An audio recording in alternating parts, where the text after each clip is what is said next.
Hi, hello, வணக்கம் நண்பா. ஒரு நல்ல விஷயம், ஸ்கிப் செய்யாமலே கேளுங்கள்.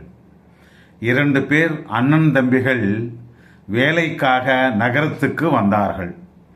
நன்றாக கஷ்டப்பட்டு சம்பாதித்து ஒரு ஹோட்டலை ஆரம்பித்தார்கள். ஆரம்பித்த சில மாதங்களிலேயே நல்ல வருமானமும் கிடைத்தது. அதை சமமாக பங்கிட்டும் சமயத்திலே தம்பிக்கு ஒரு கெட்ட எண்ணம் பிறக்கிறது. அட, அண்ணன் இல்லை என்றால் எல்லாமே நமக்குத்தானே சொந்தம், அப்போ நான் தானே கோடீஸ்வரன் என்ற கெட்ட எண்ணம் வந்து அதை மனதில் தோன்றிய வினாடியே அண்ணனை விஷம் வைத்து கொன்று விடுவான்.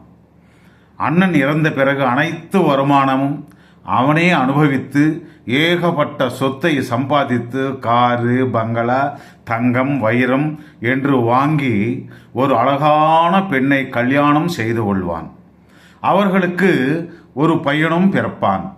அவன் பெரியவனானதும் வெளியூரிலே படிப்பதற்காக அனுப்பி வைப்பான்.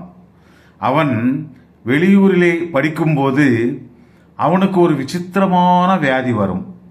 அந்த வியாதியை குணப்படுவதற்காக எவ்வளவோ பணத்தை செலவு செய்வான். ஆனாலும் குணமடையவில்லை. அவன் வாங்கிய சொத்துக்கள், நகைகள், பணம் எல்லாமே செலவாகிவிட்டது. கடைசியாக ஹோட்டலும் விற்று வேண்டிய நிலைமை வருகிறது. விற்றுவிடுகிறான். அவன் சம்பாதித்தது முழுவதுமே கரைந்து விடுகிறது. ஒரு நாள் அவன் தன் மகனை பார்த்து கொண்டிருக்கும் போது கட்டில் மேலே படுத்து கொண்டிருந்த அவன் மகன், அப்பா, என்னை உனக்கு நினைவில் வருகிறதா என்று கேட்பான். எனக்கு எதற்கு நினைவில்லை, நீ என்னுடைய ஒரே ஒரு மகன் என்று சொல்வான். இல்லை அப்பா, நீ 30 வருடத்திற்கு முன்பு என்னை கொன்றுவிட்ட உன்னுடைய அண்ணன், உனக்கு மகனாக பிறந்தேன். அன்றைக்கு எனக்கு என்னுடைய பங்கை கொடுக்காமலே என்னை கொன்றுவிட்டாய். என்னுடைய பங்கை நான் பெறுவதற்கே உனக்கு மகனாக பிறந்து இப்படி செலவு செய்தேன்.